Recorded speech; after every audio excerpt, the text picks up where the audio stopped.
꿈보다 해몽이라는 말이 있지 않습니까? 꿈보다 해몽. 꿈보다 해몽.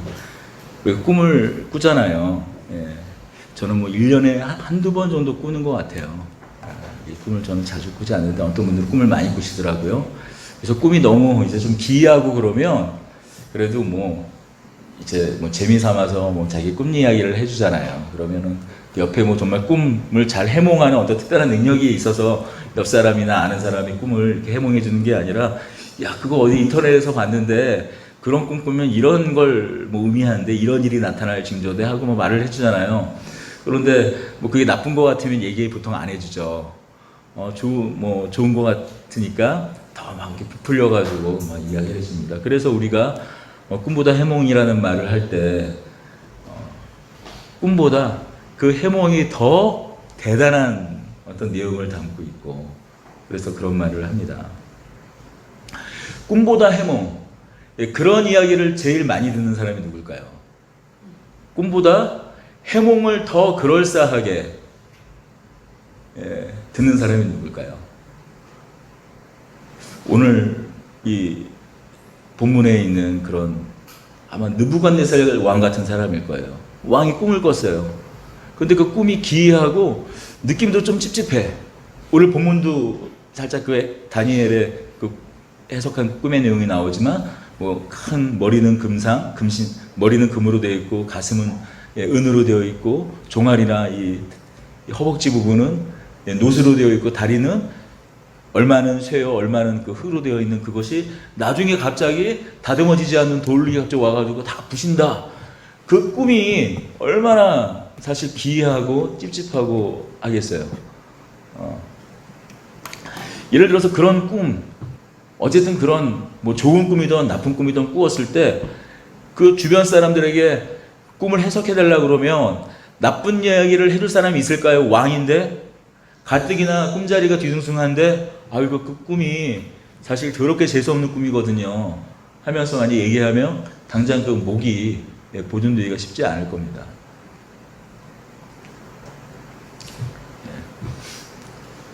지금 오늘 우리가 다니엘서 2장 1절부터 읽지 않고 그냥 너무 이게 2장을 다 읽으려면은 내용이 많아서 25절부터 읽었습니다만 바로 그 지점부터 시작해요. 왕이 꿈을 꿨어요. 나라의 일을 계속 걱정하다가 걱정할 수밖에 없었죠. 이 느부갓네살 왕은 이 바벨론 제국을 세운 왕이에요. 아시리아 어떤 세계 최초의 제국이라고 할 수 있는 아시리아 뒤이어 제국을 만든 나라입니다. 우리가 이집트를 제국이라고 생각하는데 이집트는 그 영향력이 크긴 했지만 이 세계사적으로 제국으로 이렇게 인정되지는 않아요. 그럼 세계의 첫 제국으로 인정받는 나라가 이 아시리아였고 사실 아시리아는 그 기간이 길지 않았기 때문에 실제로 역사가들은 바벨론을 역사상 첫 제국이라고 얘기합니다. 그래서 바벨론 하면 상징적으로 제국을 의미하는 마치 관용어처럼 사용되기도 하죠. 바벨론을 창업한 왕이 느부갓네살이에요. 이제 막 느부갓네살 2년이라고 오늘 2장 1절은 시작을 해요. 느부갓네살이 다스린 지가 2년이 되던 해에 이제 통일을 한지 아시리아를 사실 집어먹은 지 첫 제국이었던 아시리아를 집어삼킨 지 얼추 2, 3년밖에 되지 않은 그 어간인 거예요. 그러니 실제로 새롭게 제국을 창설을 했지만 아시리아에 이어서 제국을 만들었지만 지금 얼마나 많은 반란이 일어나겠어요.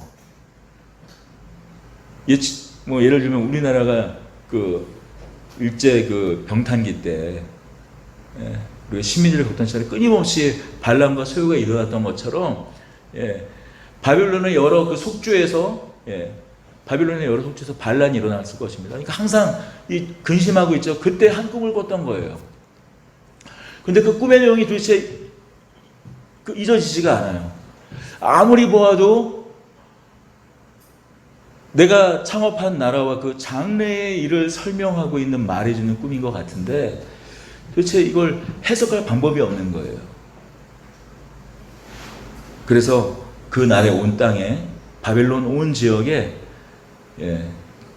점술사, 오늘 2장 2절에 보면 박수, 점쟁이들, 갈대아 술사, 그런 모든 사람들을 부릅니다.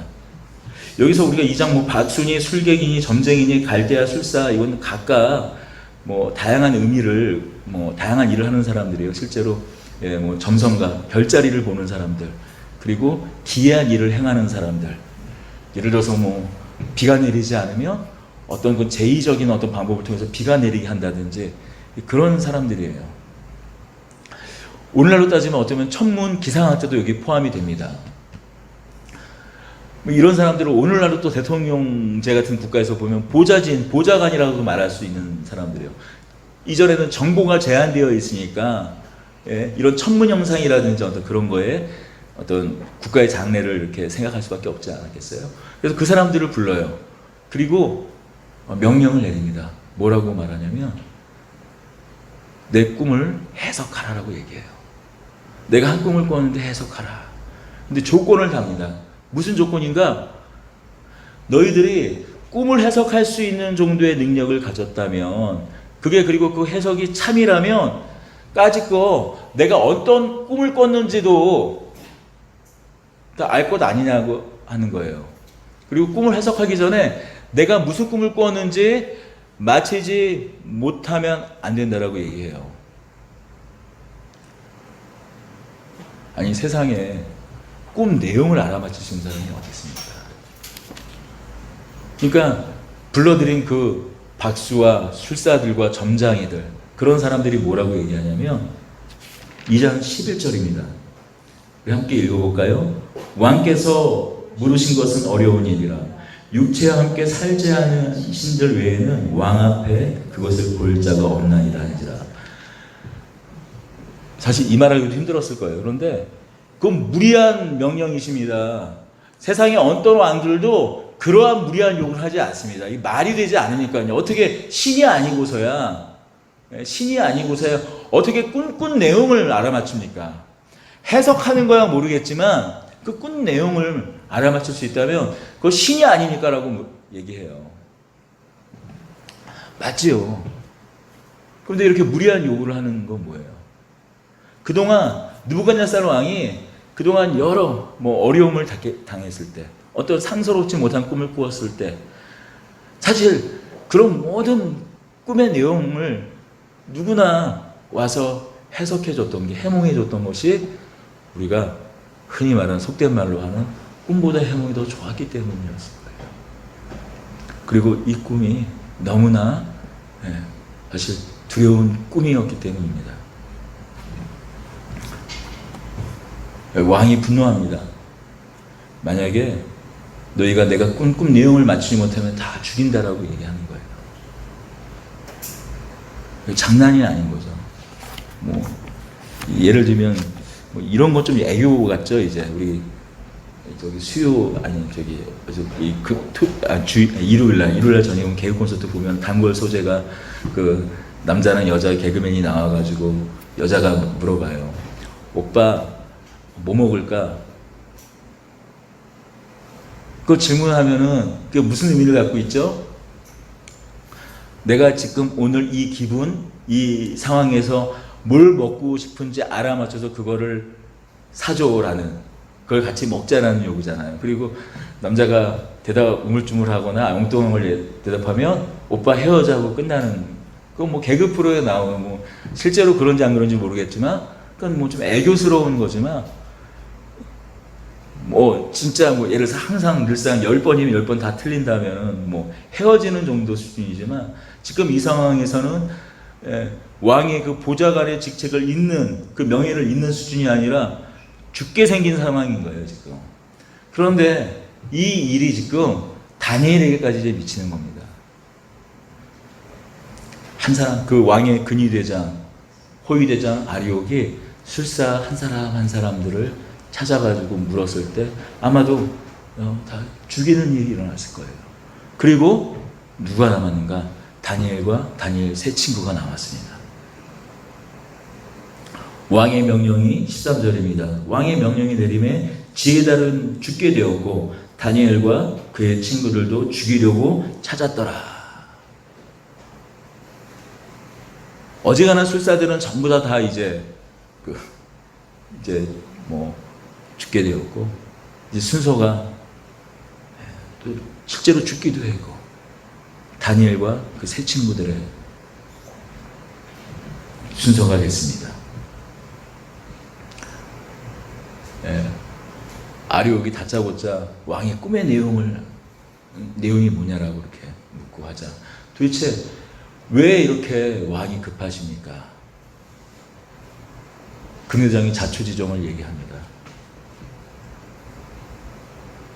다니엘이 나한테 잠시만 말미를, 얼마간 말미를 주면 내가 그 꿈을 해몽하겠습니다. 그 꿈을 해석하겠습니다. 합니다. 그리고 다니엘이 다시 그 아리옥에게 통하여 왕 앞에 나와 그 꿈을 해석합니다. 그 꿈의 내용, 그 꿈의 해석의 내용이 25절 이후의 내용이에요. 우리가 너무나 잘 알고 있는 느부갓네살 왕이 꾼 그 우상 신상에 관한 내용입니다. 머리는, 그 꿈의 내용은 이런 내용입니다. 그 한 우상 신상을 보았는데 머리는 금으로 되어 있어요. 가슴은 은으로 되어 있습니다. 다리 종아리 부분은 노수로 되어 있는 거예요. 그리고 발은 얼마는 쇠요, 얼마는 진흙으로 되어 있었는데, 그것이 한 돌이 손으로 다듬어지지 않은 한 돌이 산으로부터 내려와서 그 발을 부셔서 하나님께서 그 영원한 나라를 만들었다라는 그런 내용이에요.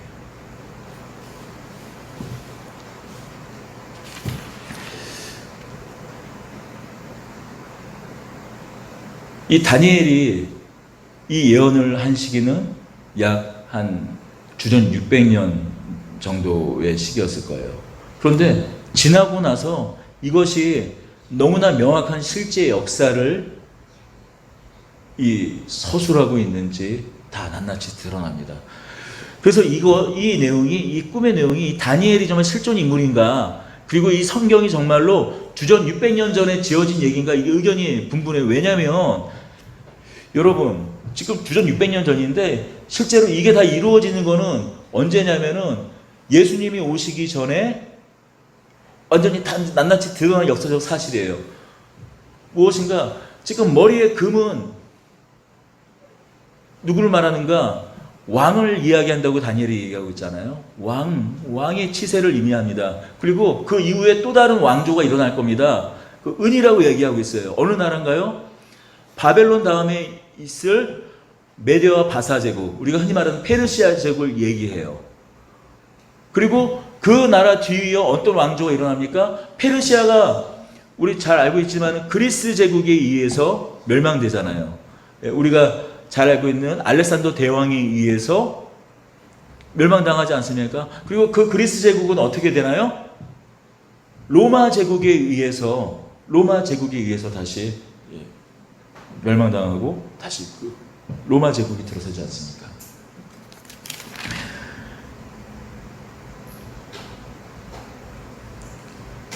지금 여기서 하나하나 설명하고 있는 것들이 너무나 구체적으로 이루어졌기 때문에 많은 사람들이 이 다니엘서의 진위를 막 이렇게 또 이게 후대에 마치 일어난 일을 예언처럼 이야기하는 거 아니에요? 그렇게 얘기하는 거죠.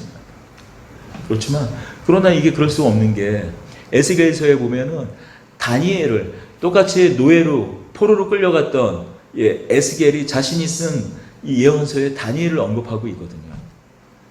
사실 그러니 그 주장은 설득력을 얻을 수 없는 거죠. 지금 다니엘에게 하나님께서 느부갓네살의 그 꿈을 통하여서 앞으로 일어날 일들을 말해주고 있는 거예요. 여러분 한번 생각을 해보십시오. 왕이 여기서 보면은 실제로 이 다니엘은 꿈을 해석할 때 당신과 당신의 나라는 지금 금이고 그 이후에 당신보다 못한 나라가 섰다고 하는데, 실제로 역사상으로 보면 바벨론보다는 페르시아보다는 그리스보다는 로마가 훨씬 더 강한 제국이었어요. 실제로 통치하던 영역도 훨씬 크고요. 페르시아만 하더라도 바벨론은 인도까지 영향력을 미치는 않았지만 페르시아 같은 경우는 인도까지 도시로 인도까지 복속을 했습니다. 또 알렉산더도 마찬가지잖아요. 그리스도도 인도까지 진출을 하지 않았습니까? 그런데 왜 바벨론 왕 느부갓네살을 가장 큰 왕이라고 얘기하냐면 실제로 한 사람의 왕권으로 따지면 가장 강력한 중앙 집권적 왕권을 행사했던 제국의 왕이 누구였냐면은 다시 바벨론의 왕정이었어요. 바벨론의 왕정이었습니다. 그런데 한 우상 신상이 있는데 당신보다 못한 나라도 일어납니다. 뭐 그 말은 내가 곧 제일 센 왕조도 의미 되지만 무슨 내 왕조가 바뀔 거라는 의미가 되잖아요. 그 말부터가 기분 나쁘죠. 어쩌면 죽어 마땅한 일일 수도 있는 거예요. 근데 왜 그 모든 나라들이 다 멸망하고 한 돌이 굴러와서 다듬지 아니한 손으로 되지 않은 한 돌이 와서 그 모든 신상을 부시고 하나님께서 영원한 나라를 만듭니다. 더 죽일 일 아니에요? 지금 다니엘은 포로로 끌려왔어요. 비록 왕의 궁정에서 가르쳐서 지금 책사의 일을 보좌관의 일을 하지만 끌려왔어요. 더군다나 끌려올 때 모두 같이 함께 끌고 왔죠. 모두 함께 가져왔죠. 다니엘서 1장에 보면 이렇게 설명합니다. 유다 왕 여호와김이 다스린 지 3년 해에 바벨론 왕 느부갓네살이 예루살렘에 이르러 성을 에워싸더니 주께서 유다 왕 여호와김과 하나님의 전그릇 얼마를 그의 손에 넘기시매 그가 그것을 가지고 신할 땅 자기의 신들의 신전이 가져다가 그 신들의 보물 창고에 두었더라. 뭐예요?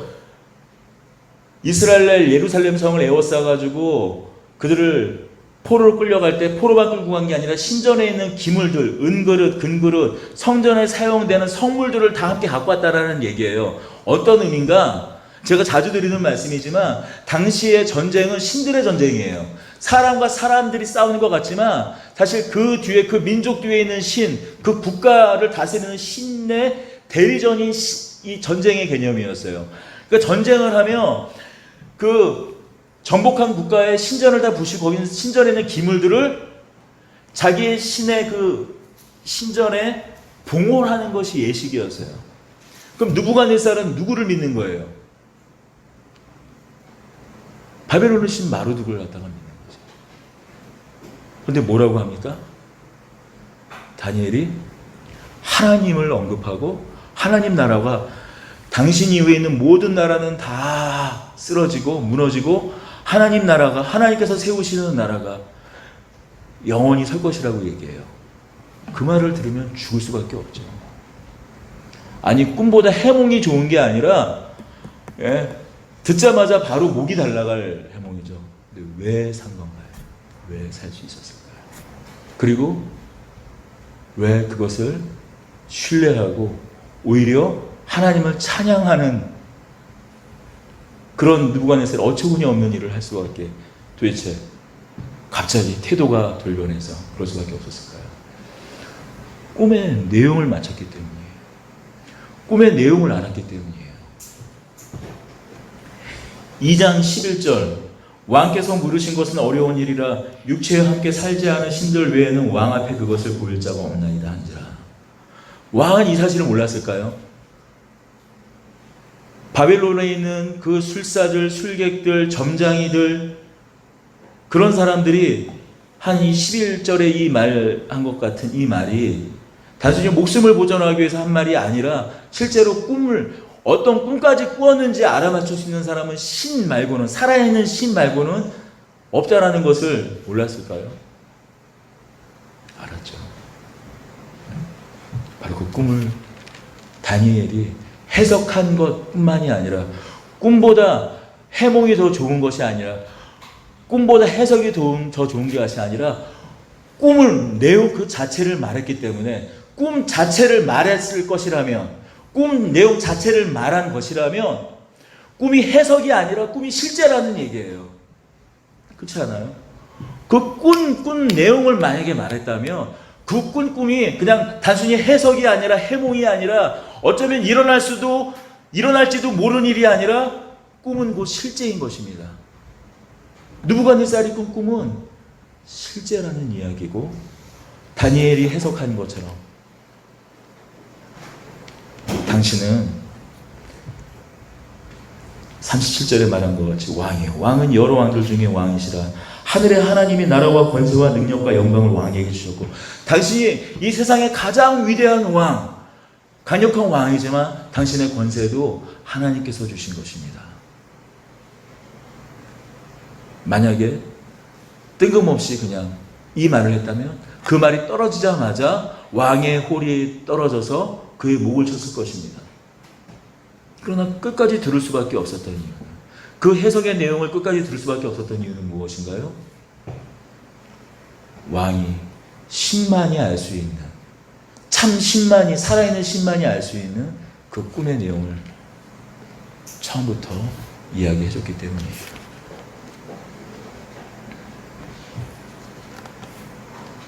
여러분, 그러나 실상 지금 이 꿈을 선포하는 이 내용은 왕에게 하는 이야기일까요? 왕에게 들려주는 이야기일까요? 누구에게 들려주는 이야기일까요? 지금 온 나라가 시끌벅적해요. 온 나라가 시끌벅적할 것 아닙니까? 아리옥이 가는 곳마다 그 나라에서 한끗발 한다는 술사들, 마술사들, 점성술사들, 미래를 말한다는 사람들 뭐가 하나씩 동강이 나지고 있어요. 나라가 시끌벅적할 겁니다. 그런데 그때 다니엘이라는 지혜자가 나타나서 이제 그 수많은 왕들의 나라가, 왕조들이 일어설 것인데 그 끝은 하나님께서 그런 모든 왕조들, 왕의 나라들을 철폐하고 부셔뜨리고 무너뜨리고 하나님께서 영원한 나라, 하나님께서 영원히 다스리는 한 나라를 세우실 것이라고 말한 이야기가 그저 왕궁에만 전해졌을까요? 온 나라에, 바벨론은 온 나라에 전해졌겠죠. 누구도 들었을까요? 포로로 끌려온 이스라엘 백성들도 들었죠. 야, 하나님 별거 아니네. 예루살렘 성전은 하나님 그 자체입니다. 이스라엘 백성들에게는 오늘도 마찬가지로 이거 어떻게 보면 이게 나쁜 것만이라고 할 수는 없을 것 같아요. 교회를 정말 하나님이 계신 성전은 우리 안에 있는데 사실 눈에 보이는 이 교회를 성전으로 여기고 마치 하나님이 계신 곳처럼 여기고 교회를 사랑하고 교회가 곧 하나님이 계신 곳이니까 교회가 곧 하나님처럼 교회를 애지중지하는 거 그게 나쁜 겁니까? 오늘날 우리 성도들도 그런데 옛날 구약시대의 성도들은 어땠을까요? 성전을 바라볼 때 성전이 곧 하나님이었어요. 그리고 또 하나님께서 이렇게 말씀하셨습니다. 내 이름, 여호와의 이름을 둔 예루살렘이라고 말했어요. 하나님의 이름은 곧 하나님이에요. 그러니 성전을 하나님처럼 여겼죠. 그런데 바벨론의 군대가 초토화시키고 거기에 있는 성전 기물까지 끌고 갔어요. 하나님이 끌려간 거고 하나님이 포로로 끌려간 거죠. 하나님이 마치 노예를 끌려간 겁니다.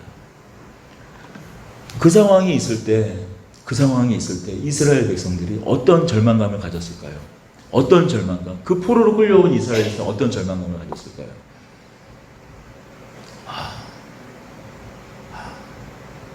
우리가 잘못 살았구나. 잘못 믿었구나. 헛되이 살았구나. 라고 생각하지 않았을 거예요. 이게 일제시대 때 나중에 일본에 붙었던 사람들, 우리가 이제 민족 반역자들, 처음부터 반역자들 말고 나중에 뭐 춘원 이광수라든지 그런 뭐 많이 있지 않습니까? 김춘수라든지 뭐 우리가 이름만 대면 알만한 그런 유명 인사들도 나중엔 처음에는 반일을 하다가 나중에 항의를 하다가 나중에는 이 매국으로 이 전향했던 걸 그 정당화될 수 없으면 이해는 돼요. 언제였는가? 일본이 청일전쟁을 일으켜가지고 만주사변을 일으키고 베이징 사변을 일으키고 나중에 진주만 폭격까지 일으켜서 미국과 전쟁을 벌일 때 사람들이 거의 반일운동하는 사람들도 공포감에 떨었어요. 아, 이제 끝나구나. 미국이 제국이 되었다라는 건 사실 영국에 뒤이어서 새로운 신흥 제국이었던 것은 사실 당시에 그 지식인층이면 다 아는 사실이었습니다. 그런데 그냥 이게 갑자기 힘을 길러가지고 우리 정도 이 조선을 병탄한 정도 실력이 아니라 미국이랑 전쟁을 일으키고 대등하게 겨룰 실력이라며, 더군다나 이제 미국이랑 싸워서 이긴다면 야, 이제 더 이상 소망이 없겠구나. 정말 이 대동아 공영권 천황 아래에서 모든 이 동아시아의 신민이 천황의 신민이 되어야 되는 게 맞겠구나라고 다 편절을 했던 거예요. 더 이상 소망을 가질 수 없었던 거예요. 당시 이스라엘 백성들이 그러한 심정으로 바벨론에서 포로 생활을 했던 겁니다. 사실 이거 우리도 마찬가지 아니에요. 그런데 바벨론의 포로로 끌려간 이스라엘 백성들 뿐인가요? 일제시대를 살아갔던 그 수많은 사람들뿐만 그렇게 자포자기한 심정으로 살아갔나요? 아니잖아요. 실제로 우리가 예수를 믿지만, 하나님을 구주로 고백하지만, 우리가 살아가는 이 땅 가운데서 마치 우리가 바벨론 포로가, 세상의 포로가 되어서 살아가는 것 같이 우리가 또 살아가지 않습니까? 왜냐? 하나님의 능력은 보이지 않고, 하나님의 살아계시는 역사는 보이지 않고, 오늘 우리가 살아가는 삶의 현실들, 그 무게감이 하나님보다 더 커 보이기 때문에 우리가 절망 가운데 살아가잖아요. 어떻게 재수없게 예수님을 만나가지고 어떻게 혹시라도 뭐 교통사고로 당할까봐 교회라도 안 가면 할까봐 어떻게 다니긴 하는데 또 찝찝하니까 다니긴 다니지만, 삶 속에서 하나님의 역사와 하나님께서 살아계시는 건 전혀 기대도 하지 않고 소망도 하지 않고 바벨론의 포로 된 것처럼, 말지 일제시대 때 그렇게 그냥 모든 소망을 잃고 살아가는 사람들처럼 우리가 살아가는 것이 우리의 신자들의 삶의 현실이라는 거죠. 그런 삶의 현실 속에서 낙심하고 좌절하고 있는 사람들에게 하나님께서 오히려 그 바벨론, 하나님보다 더 세 보이는 바벨론, 하나님보다 더 세 보이는 그 마루도, 하나님보다 더 세 보이는 그 느부갓네살 그 왕에게 꿈을 보여주시고, 그 꿈을 바벨론을 이 다니엘을 통하여서 드러나게 하시는 거예요. 모든 이스라엘 백성들에게 선포하게 하시는 겁니다. 아니야, 내가 정말 참 하나님이야. 내가 참 신이야. 이 세상에 수많은 왕들이 일어나지, 그 왕들을 일으키고 다시 무너뜨리고 다시 세우는 것이 바로 나다. 그리고 언젠가 내가 한 때에 이르러 영원히 망하지 않을, 영원히 설 나의 나라를 세울 것이다라고 모든 이스라엘 백성들 앞에 선포하는 거예요. 모든 이 느부갓네살 이후에 일어날 모든 왕들 앞에서 선포하는 거예요. 여러분, 우리의 위로가 무엇입니까? 우리가 가진 위로가 무엇입니까? 우리가 어디서 위로를 얻습니까? 여러분, 우리가 신앙생활을 하는 그런 우리들의 모습을 보면 두 종류의 그 신자들로 우리가 좀 구분이 되는 것 같아요. 첫 번째 사람들은 이런 경우입니다. 예수님을 믿어요. 하나님을 믿어요. 하지만 언제나 항상 상황 가운데 흔들립니다. 어떤 삶이냐면은 윗돌 빼서 아랫돌 끼고, 밑돌 빼서 윗돌 끼고, 항상 일어나는 상황에 급급하게 계속 쫓아다니면서 해결하고, 계속 일어나는 상황과 환경에 함몰돼서 그 인생 가운데 한 번도 내가 어디로 가고 있는지, 무엇을 해야 되는지, 나의 삶이 어떤 삶인지에 대한 또 고민, 생각, 깊은 성찰, 그런 건 할 틈도 없이 계속 상황 가운데 내몰려 그냥 살아가는 신자입니다. 하나님을 믿으면서도 말이죠.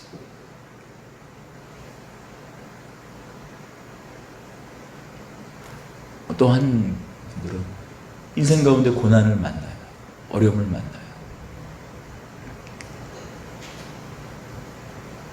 또 그 상황이 해결되는 것도 아닙니다. 하지만 그 고난을 통과해 나갑니다. 물론 자기가 할 수 있는 일을 다 하죠.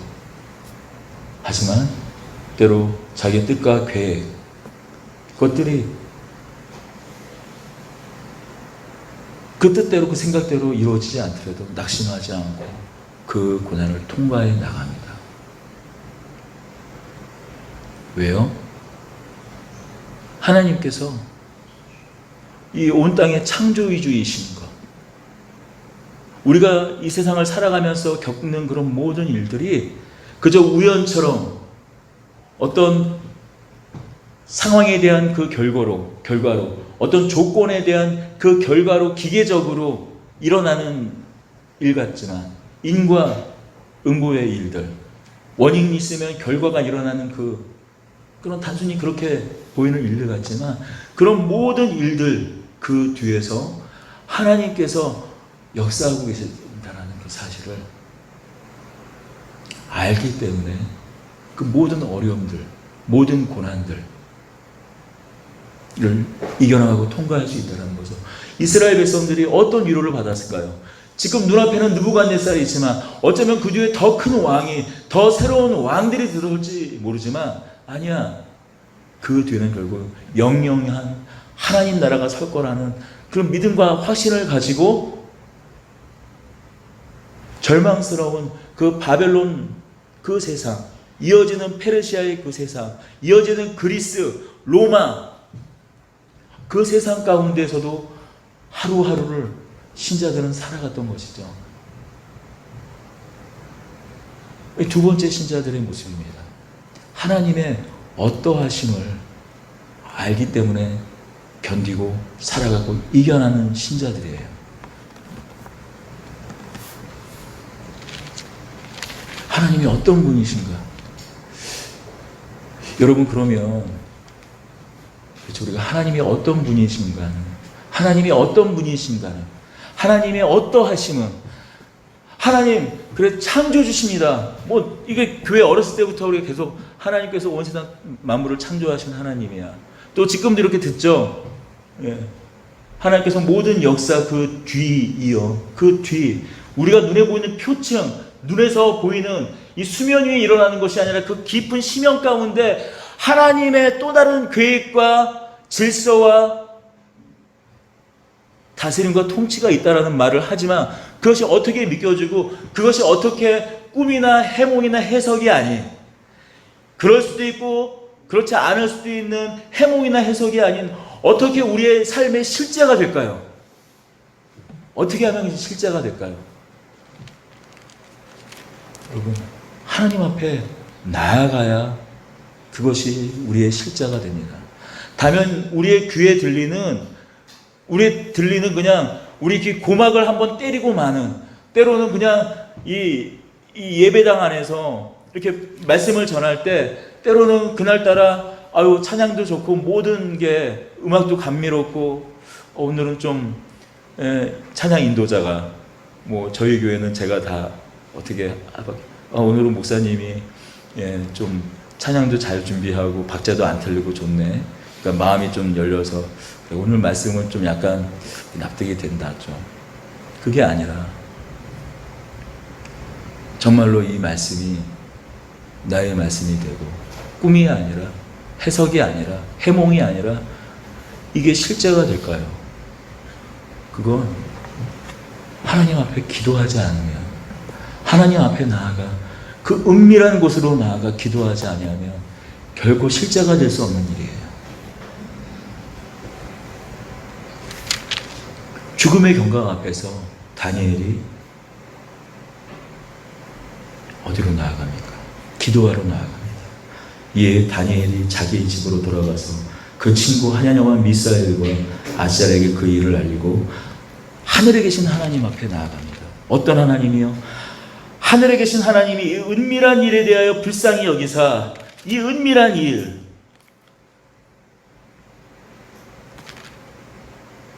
27절, 다니엘이 왕 앞에 대답하여 이르되 왕이 물으신 바 이 은밀한 것, 오직 은밀한 것을 나타내시는 하늘에 계신 하나님이시라. 왕의 침상의 장래를 생각하실 때 이 은밀한 것을 나타내시니가 장래를 왕께 알게 하셨으며, 내게 이 은밀한 것을 나타내심은, 계속 반복적으로 이 다니엘서 2장의 은밀한 것에 대해서 이야기합니다. 여러분, 어떻게 우리가 상황과 환경 속에 함몰해서 흔들리지 않을 수 있어요? 하나님의 은밀한 비밀을 알지 않고서는 우리가 견딜 수 없어요. 속속들이 다니는 아니래도 느낌 정도는 알아야지 버틸 수 있는 거예요. 야, 이건 내가 버텨야 되는구나. 이게 언제 끝날지는 모르더라도 하나님께서 버티게 하시니까 한번 버텨보자. 내가 속속들이 여기처럼 나중에 이 바벨론 뒤에는 페르시아 다음에는 그리스 다음에 로마, 이게 딱딱 떨어지지는 않더라도 느낌 정도는 알 수 있으려면은 기도하지 않고서는 이 은밀한 것을 어떻게 알 수 있냐라는 거예요.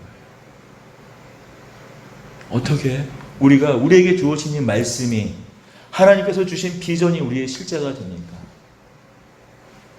기도하지 않고서, 기도로 나아가지 않고서 이 은밀한 것을 알지 못합니다. 기도하지 않고서는, 제가 이런 말은 못하겠어요. 기도하지 않는 사람, 하나님을 믿지 않는 사람이고, 하나님을 믿지 않았으니까 3단 논법으로 넌 구원받지 않은 사람이야, 넌 그러니까 지옥 갈 거라고 제가 이게 거칠게 논리를 전개하지는 않겠습니다.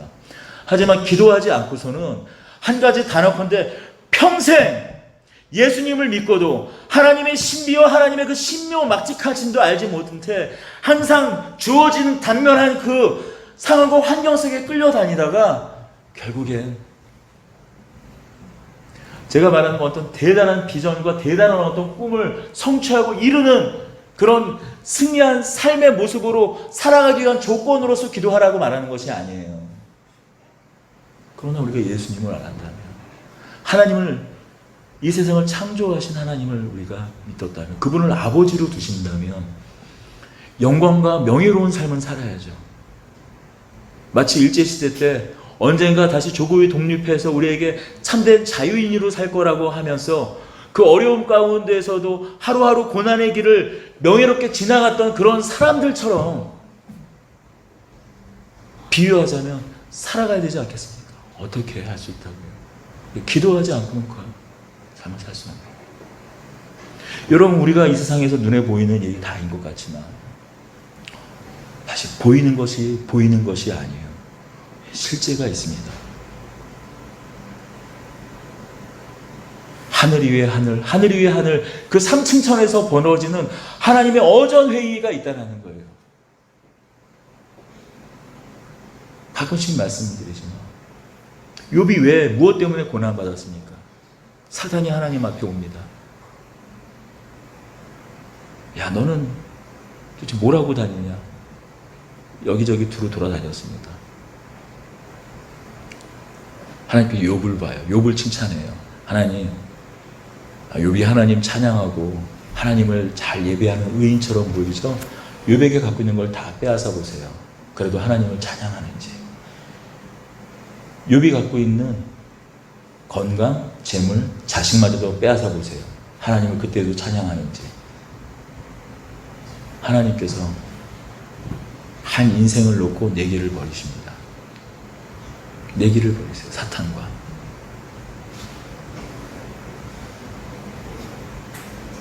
야, 이거 너무한 거 아니냐. 한 인생을 놓고 하나님께서 네 길을.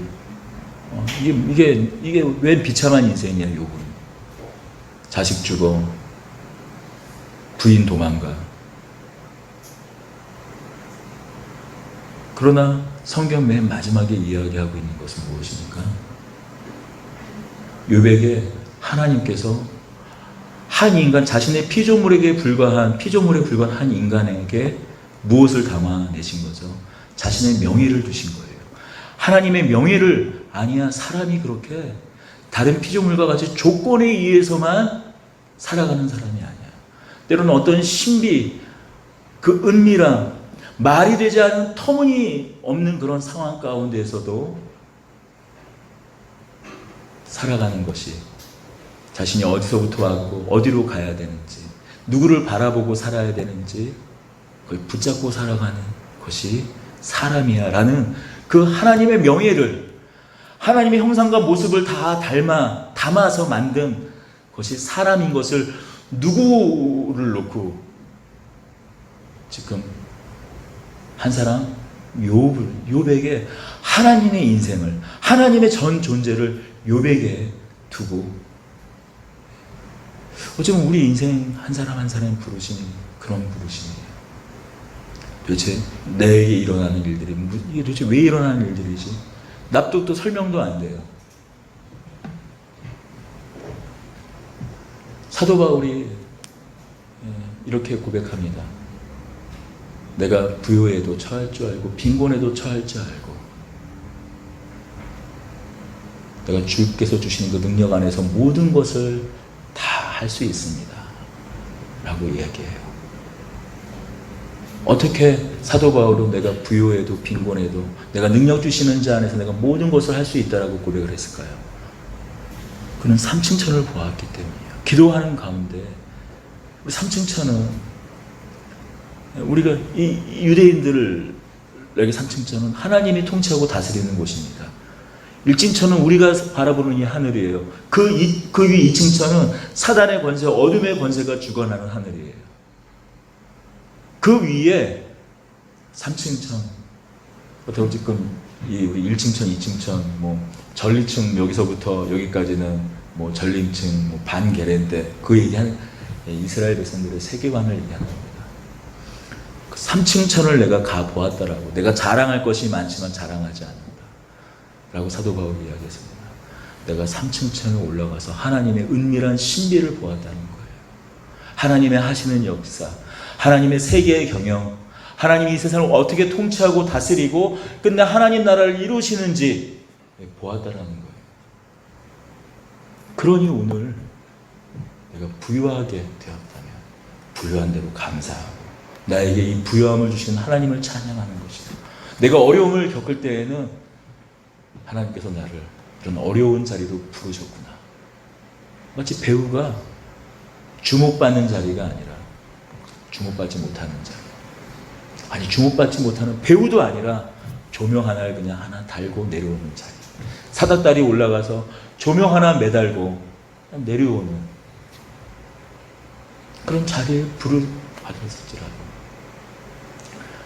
아니 기껏 내내 공연을 준비하다가 갑자기 불의한 일이 생겨서 공연을 멈춰야 되는, 평생을 잘 나아가다가 갑자기 한순간에 내가 했던 그런 모든 것들이 수포로 돌아가는 그런 일이 있더라도 그것이 우리 눈에 보기엔 아무 의미도 목적도 아무 성취도 없는 것 같지만 아니요, 하나님 나라에서 그 하나도 쓸모없는 것이 없다라는 거예요. 하나님께서 부르신 자, 하나님을 사랑하는 자, 그 뜻대로 부르심을 입은 자들에게 모든 것이 협력하여 선을 이룬다고 말하는 것처럼 로마서 8장 35절에 그 아들을 내어주시는 이가 그 내어주셔서 선택한 우리들을 향해서 무엇은 이루지 못하겠냐 라고 말씀하신 그 고백을 우리가 어떻게 할 수 있는가?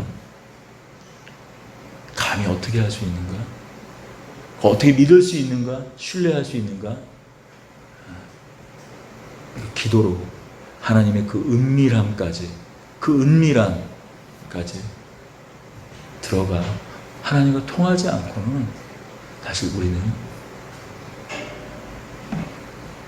계속 상황 가운데 흔들릴 수밖에 없는 그런 안타까운 성도들이 될 수밖에 없을 것입니다.